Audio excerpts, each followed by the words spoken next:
Hey guys, so today we're going to be looking at significant figures, specifically for whole numbers first. This will be a two-part video. We'll go into whole numbers here and then decimals next.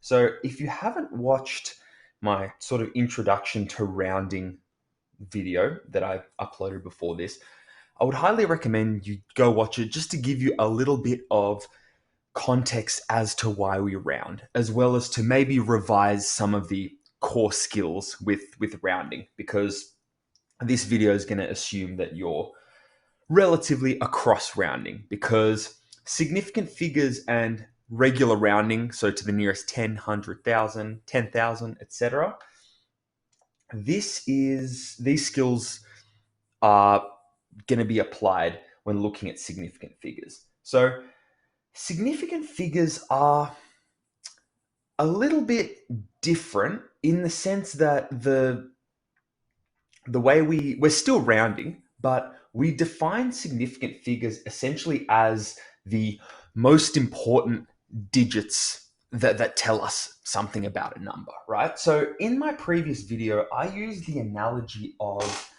Australia's population. So that being about 26 million people. And we talked about the rounding, why the rounding was important, but we looked at in that video all the different populations kind of in the last 3 years and how this has changed. And we rounded that off roughly to this nice round number of 26 million. Now, I'll ask you to have a think. Well, what are the most important digits in this number after we rounded it? Well, for me, I would say that these two are, right? Because we have defined a level of accuracy, an approximation for this number, that we want this to the closest million. So the fact that this is 26 and then million, these two are what we call our significant figures. These are the most important numbers. So if we were to round this one step further, so say I wanted to round this to the nearest 10 million, right? Then I would say, well, okay, based on what we know from rounding, my 10 million unit is here, this 2, and the number next to it is greater than 5. So we will be rounding up. So we get 30 million. Cool. Okay. Well, what happened when we rounded? This number became a 0, and our our 26 million became 30 million. So based on the approximation we want, based on what we've dictated by saying, well, I want this to the nearest 30 million, for example, we change the amount of significant figures we use. So here we had to 2. I'm going to write sig figs because you'll notice if you write significant figures a lot, you'll get over it quite quickly. But once we defined a different level of accuracy and a different level of approximation, our significant figures changed. Sig, fig. Cool. So this all has to do with rounding, but what's important to know is the context here. And this is what makes this such a tricky topic, that essentially the amount of significant figures we have in a number depends on the level of approximation that we choose. So say we measured the population once, and although this is highly unlikely, say one day we got exactly 26 million.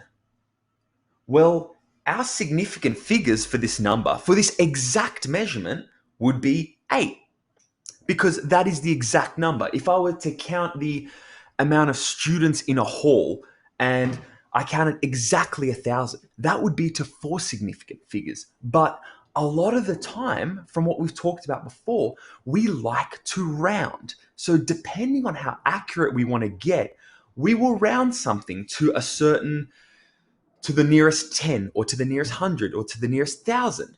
Or in other words, to a certain amount of significant figures, a certain amount of digits or figures in our number that tell us the level of approximation. So if this is still a little bit tricky to come to terms with, we're going to do an example right now. And we will be rounding. Let's go example 1.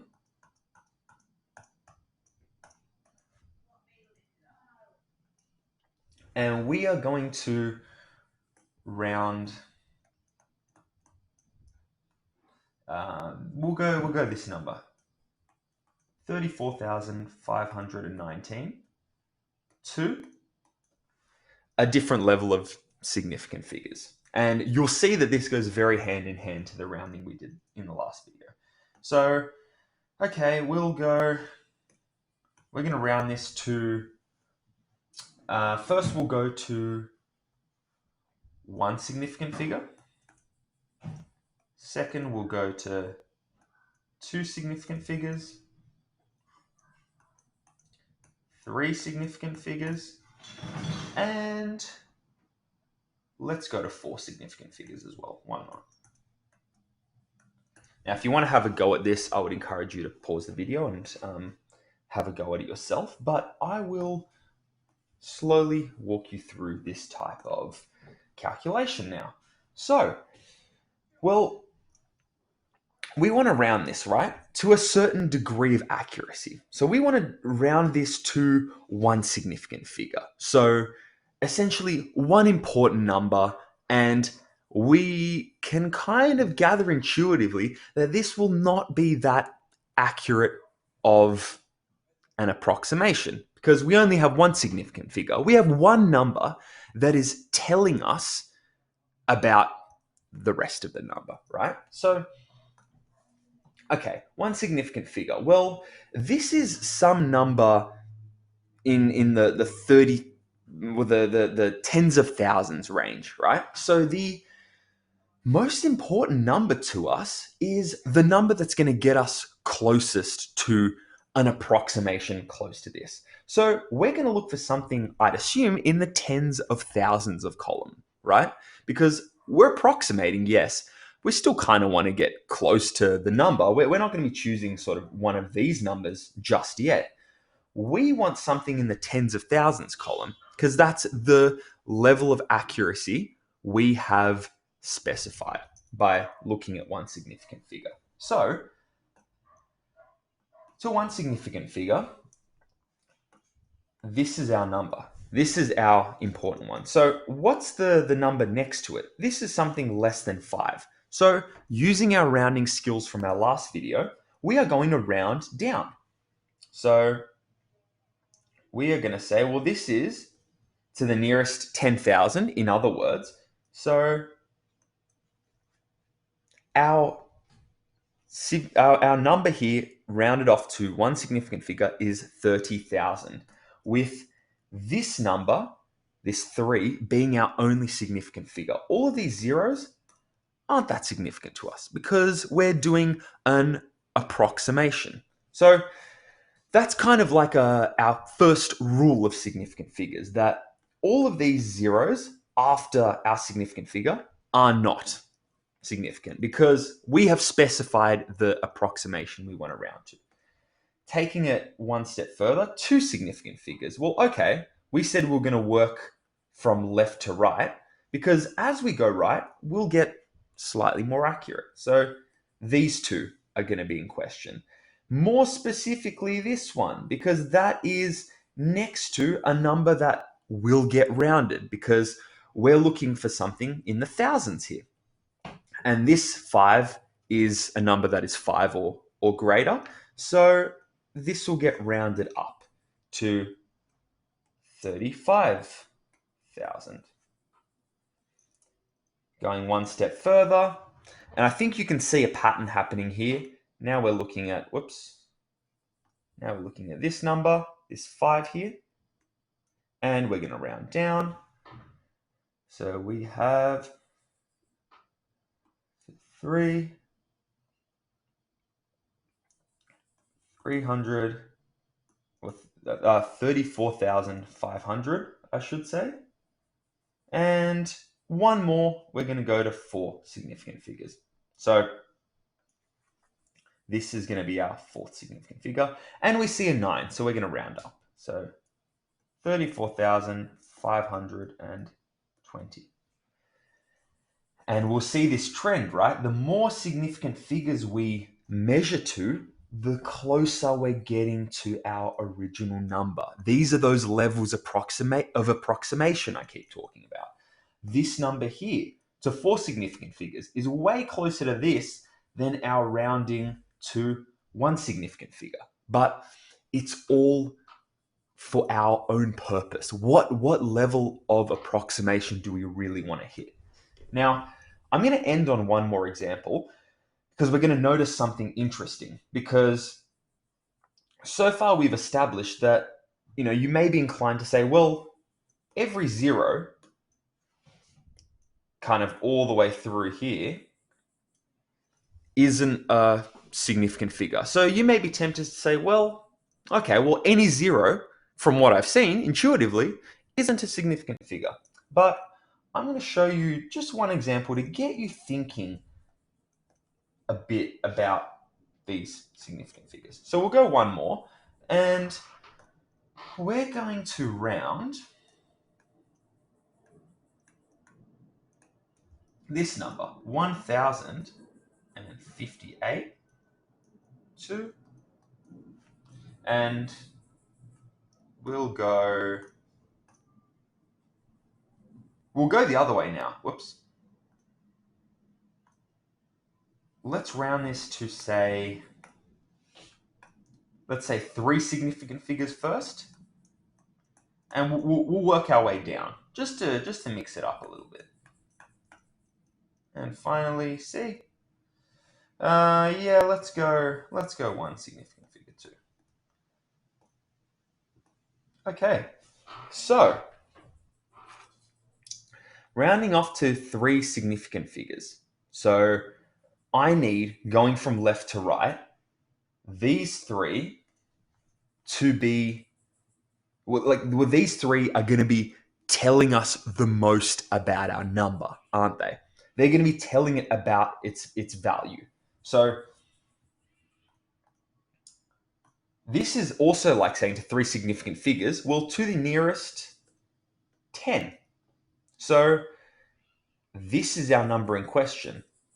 And our 8 is going to notch it up to a 6, because we're rounding to the nearest 10 or to 3 significant figures.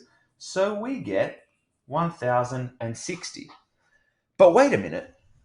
We have 2 zeros, one that's obviously not significant, but one that actually appears to be significant. So zeros can be significant or not significant based on what they tell us about the number, based on where they sit in terms of the digits of the number. We have 2 of the same number, but different levels of significance. How does that work? Well, we need this 0, right? To the degree of accuracy that we have stated, 3 significant figures, that's pretty accurate in the context of a 4-digit number. Well, that's important. The 0 here is important because it tells us, well, this is, 1,000, that this is kind of 1,060. So this 0 tells us where we are in relation to this number, whereas this one, not so much, because it's the result of rounding, so it's not significant. Now, let's so I don't talk for too long, let's look at rounding to two significant figures. Well, now this zero is in question, and this is what we're going to be rounding. And because our next digit down is a 5, that's going to get rounded up to 1,100 here. Cool. Now, one more. We want to round to one significant figure. So there's only going to be one number telling us about the value. So this is a pretty big approximation in comparison to the others. So we're just looking at one significant figure and there's a zero next to it. So we're clearly going to round down. We're going to be a lot closer to 1,000 than we are going to be to 2,000. And once again, when we worked the other way, we saw that, yep, going from high significant figures to low significant figures resulted in bigger approximations, resulted to a lower accuracy because we're gradually moving away from our original number. And we saw a similar trend happening here. So that's a little nugget of information about our zeros and how they change their level of significance. But the most important thing to understand here is that we determine the degree of accuracy we want. We are in control. We are the ones saying, well, I want to round my population just to the nearest million or 10 million or million and then 100,000, right? So rounding is dictated by us, and how we round numbers to different significant figures depends on what we state, to what level of accuracy we want to achieve, or what level of approximation we want to achieve. So I know this is a very tricky concept and it may take a little bit of time to get your head around, but have a go at some examples from your textbook or just throw out a bunch of numbers and you'll gradually see yourself getting the hang of it, hopefully. But we'll be looking at decimals in the next video, and I will leave you with these exercises for whole numbers. So I'll see you in the next video where we'll tackle decimals.